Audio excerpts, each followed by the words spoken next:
During many years of active employment, I had the opportunity to closely follow and make sense of the administrative system of the Anatolian Railway, the propensities of its directors, and the methods used by all departments, to understand the spirit behind it, the soul of the leadership, so to speak. I accomplished this through observation and by taking apart their actions and gestures.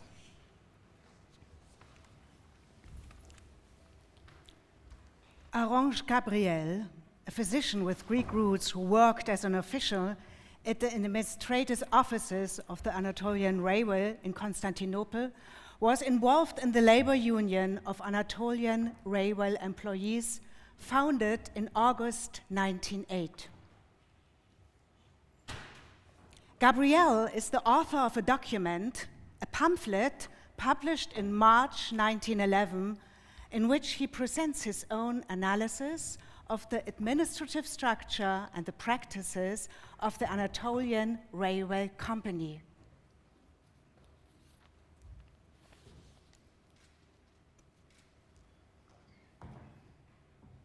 In mid-August 1908, a labor union was formed which led to a strike the following month. The workers were protesting the dramatic increase in the cost of living in the Ottoman Empire and the marked difference in the treatment of Ottoman and foreign Anatolian railway personnel, which had led to extreme wage differences.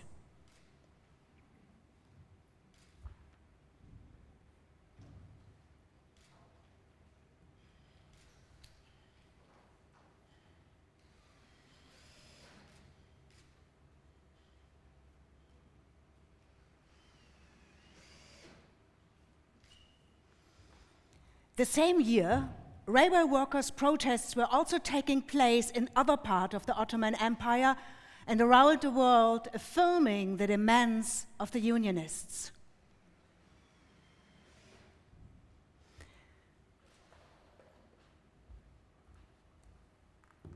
In addition, the Young Turk Revolution of the same year had also helped spread social democratic ideology and hopes of democratic renewal among the Ottoman population.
The employees' unions of the Anatolian Railway Company was founded in August 13th in 1908.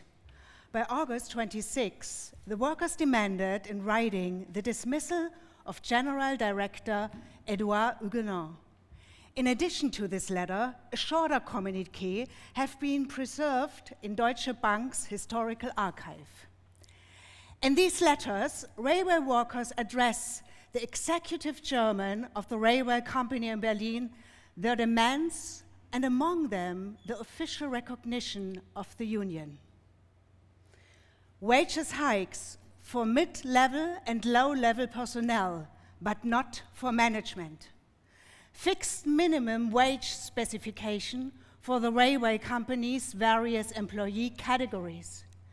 The specifying of working hours.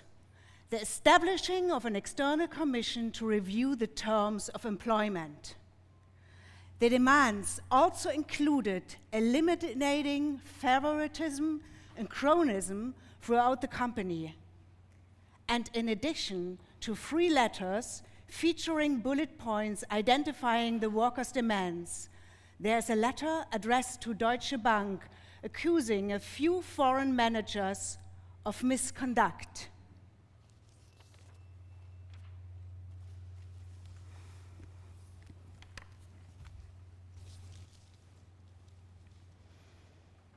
Esteemed Deutsche Bank, you should be aware of the degree of deceit involved in lining the pockets of the unskilled Swiss.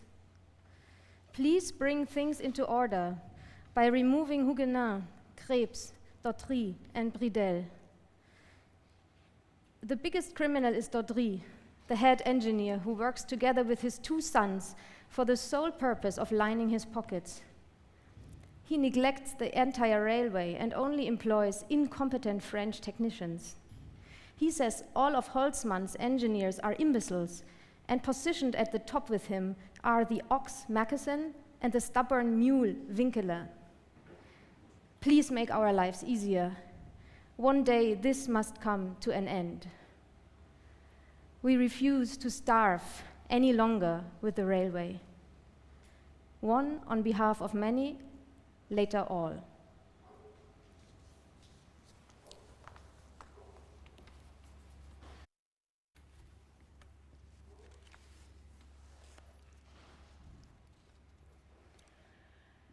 The book, Backdraft of the Administration of the Anatolian and Baghdad Railways by Gabriel Arrange, Constantinople 1911, featuring his institutional critique of railway administrative structures, is not located in the files of Deutsche Bank's historical archive.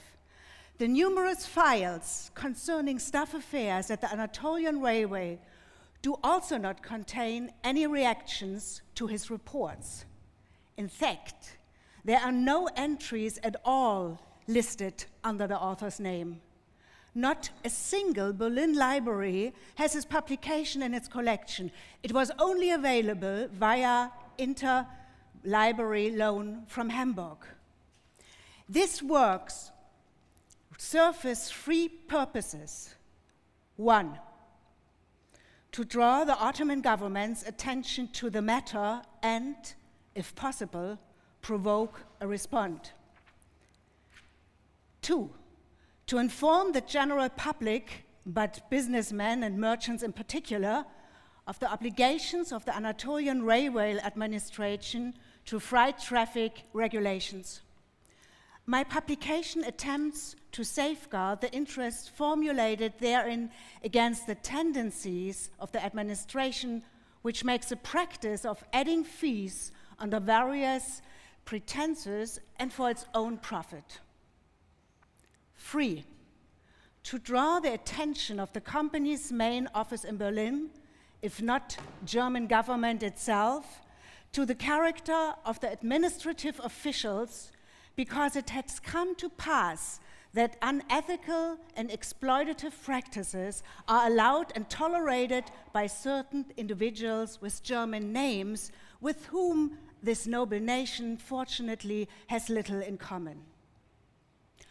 I think it might not be uninteresting to quote here above all else from a communiqué published in French and German, in which the then new director, Mr. Kühlemann, made his first announcement addressing the personnel of Haydar Pacha İzmit Line to inform them of the new change in the leadership.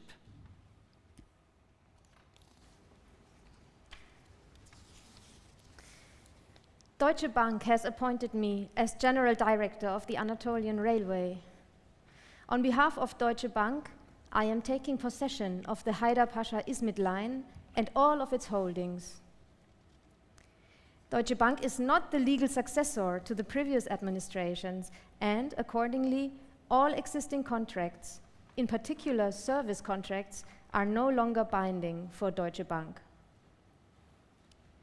I ask that all Anatolian Railway officials closely observe the laws, customs, and practices of the country, safeguard the interests of the company, and fulfill their duties in a timely manner. Kühlmann to personnel.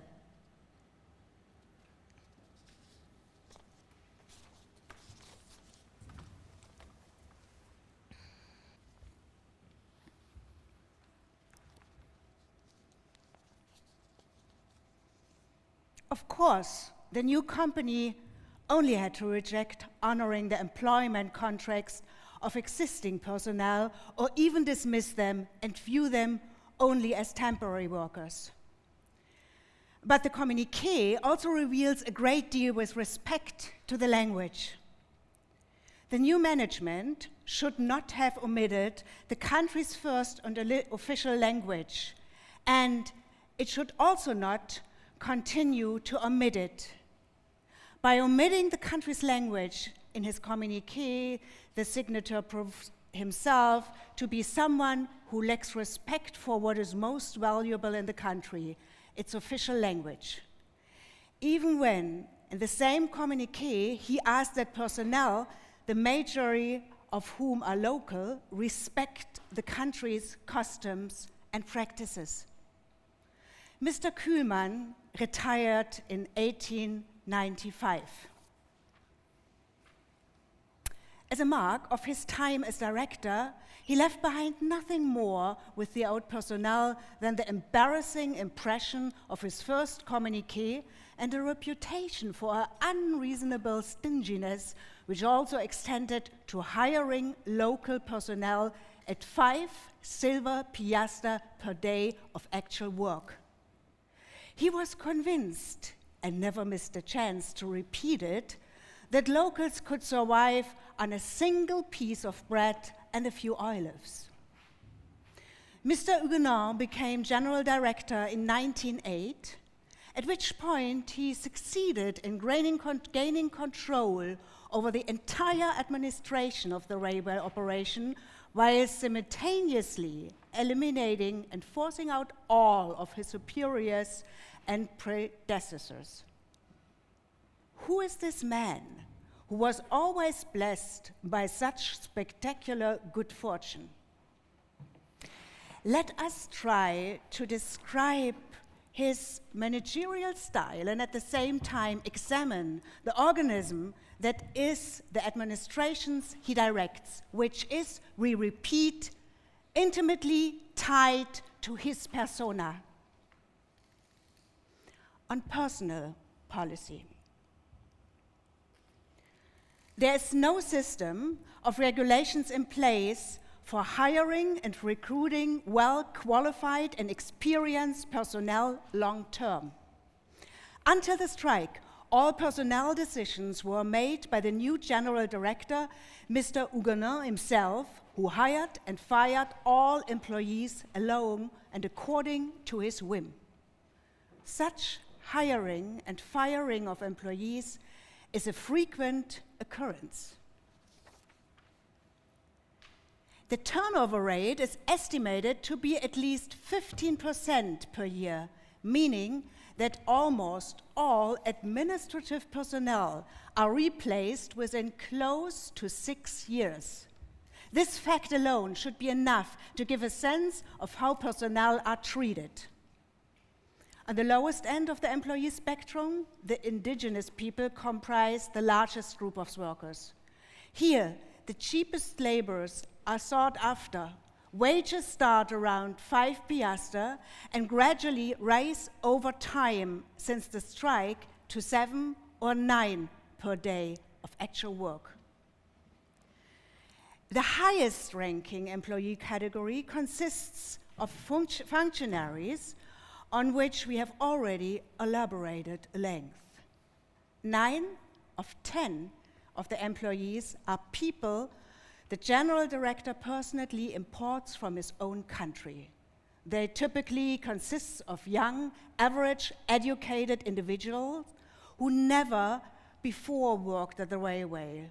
Nevertheless, they are hired at an initial monthly wage of at least 950 piastre, with all travel costs covered by the administration. Those among them assigned to active duty at first must allow the directive of the local station boss.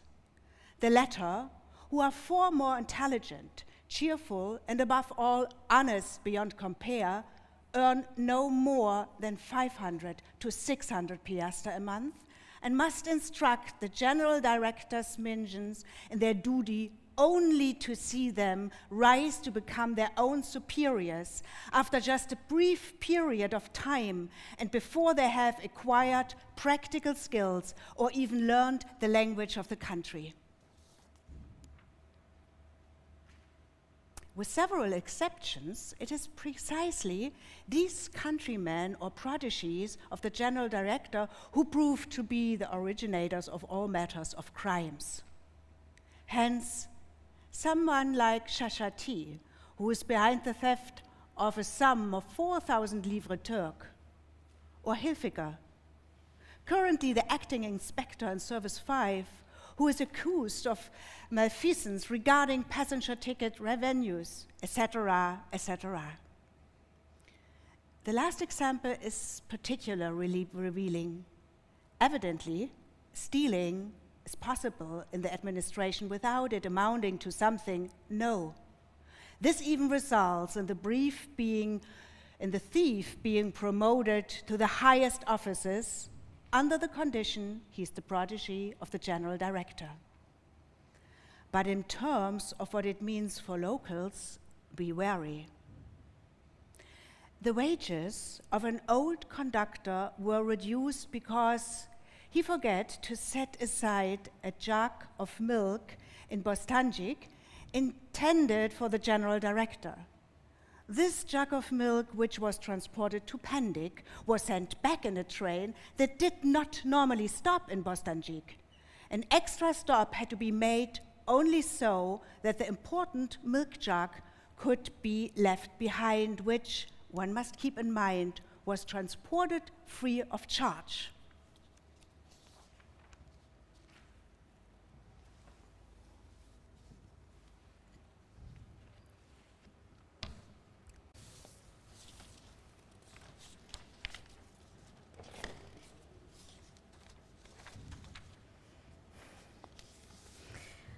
Moreover, a brief report was received from Constantinople in which the very long list of our employees' demands was communicated to us in a separate addendum.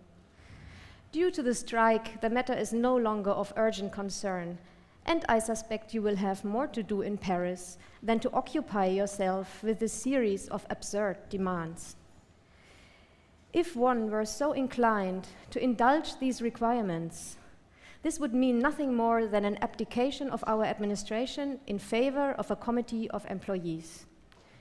And even from a financial perspective, the demands, apart from the wage hikes, go extraordinarily too far. Helferich to Gwinner.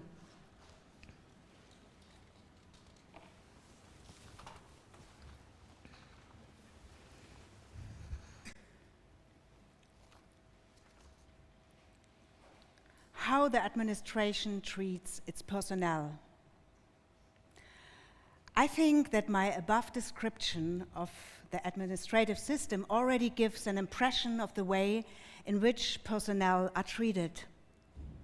We are in possession of entire dossiers regarding this treatment, where each instance is even more cruel, inhuman, and despotic than the last.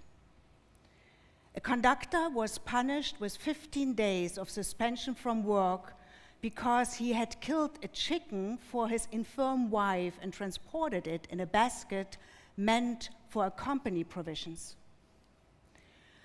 An employee who had worked for 26 years and earned 950 piastre a month fell ill. Since his illness lasted longer than 3 months, the administration dismissed him as specified by the regulation for personnel matters.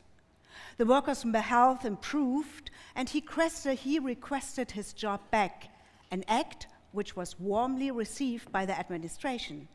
Despite this, they chose to profit from the worker's unfortunate situation in a deeply inhuman way by actually rehire him. And I quote directly here as it was formulated in the letter signed by Huguenot. At a wage of 25 piastre per actual day of work, bearing in mind that his age is an argument against issuing him assignments, meaning he is no longer considered a permanent employee who is paid monthly, and under the condition that the employment is provisional and can be re-signed at any time.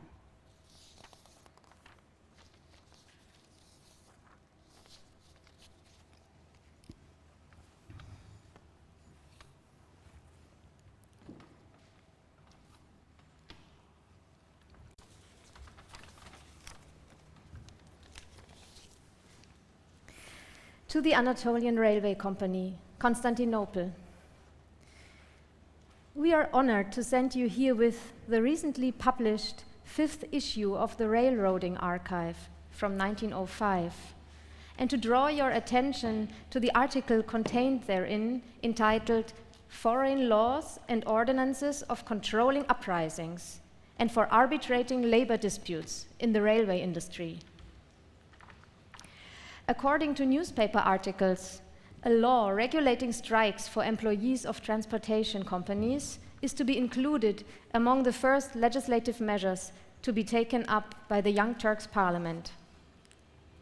The article mentioned here provides invaluable insight into the ways in which this ruling can be applied. For Turkish authorities, laws enacted in England as well as the laws adopted in France, will be of particular interest. Laws currently being debated in France provide that a general refusal to work, apart from the consequences under penal law, is punishable by a termination of employment and a prison sentence of 6 months to a year for the instigator, depending on whether the incitement was unsuccessful in causing a general strike or resulted in a de facto disruption of service. In England, according to the railway laws of 1840 and 42, any company official or other railway employee responsible for the maintenance or reparation of equipment shall be punished with a prison sentence of up to 2 years or a monetary fine of up to £10 in the event his actions or negligence purposely causes an event whereby the body or life of a person crossing the railway tracks or located on board the train or inside any kind of railway facility is harmed or potentially harmed, or by which the path of the engines, railway cars, or trains is hindered or potentially hindered. It is in the police power to immediately arrest delinquent railway workers and their accomplices without further ado and to bring them before the magistrate. The Conspiracy and Asset Protection Law of August 13, 1875 stipulates even more severe legal punishments in the event the strike adversely impacts or damages the public interest. Karl Helfferich.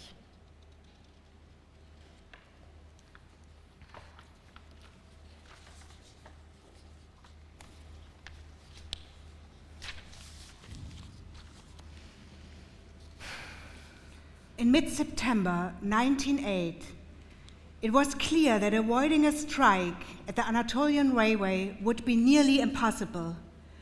Railway company directors and members of the Deutsche Bank in Berlin agreed that a strike could be tolerated, but they worked out that the Ottoman government would cover all losses as a result of the legally binding kilometer guarantee to the railway. Telegraph from the German Reich. Am of the opinion strike is useful to bring order to things. Regarding the subsidized trains, the government pays for losses. Gwinner.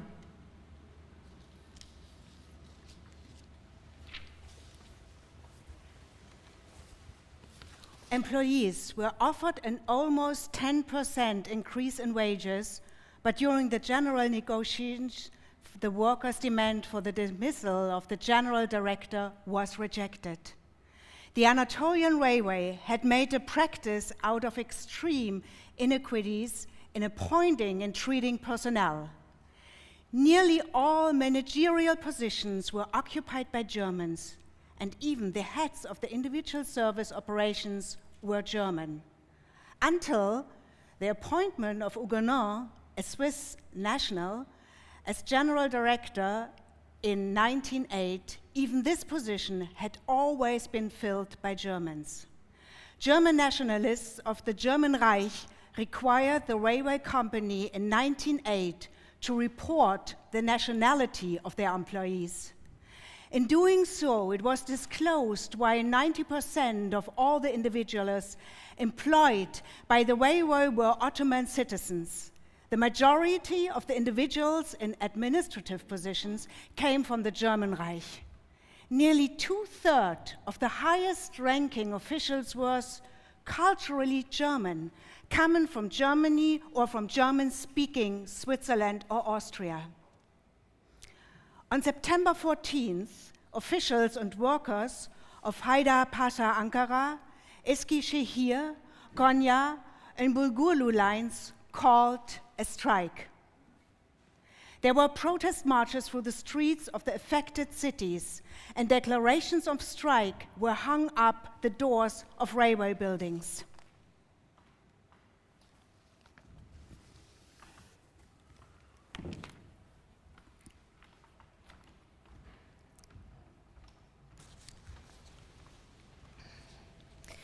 In view of all this injustice, one asks oneself what the important gentlemen like Zander, Helfferich, and the directors of Deutsche Bank actually do. Are they so blind and indifferent that they don't see properly? Or is their belief in this upstart actually so great? Has no one ever asked why so many employees were dismissed in a country where paid positions are rare?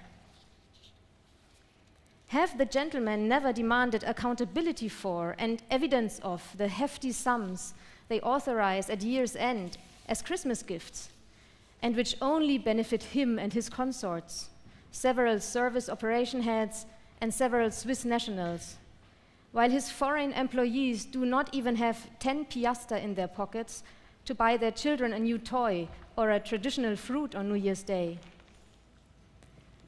Have they never once looked at the regulations affecting employees, regulations that are foolish, arbitrary, even unjust, and which are applied to local workers with the utmost cruelty, while knowing how to skillfully turn them to their advantage when it concerns their own countrymen? But why give so much thought to actualities that are like nightmares for us? Now that you know the facts, and now that we live under the domain of freedom and justice, we are convinced that everything will come to an end. Several employees.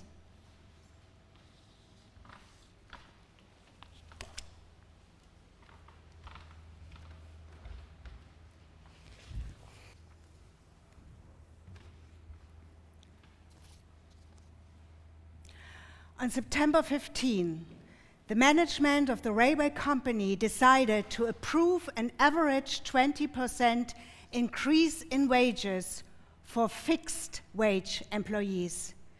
But in the configuration of the union leadership, a split between protesting workers and upper-level employees was already evident.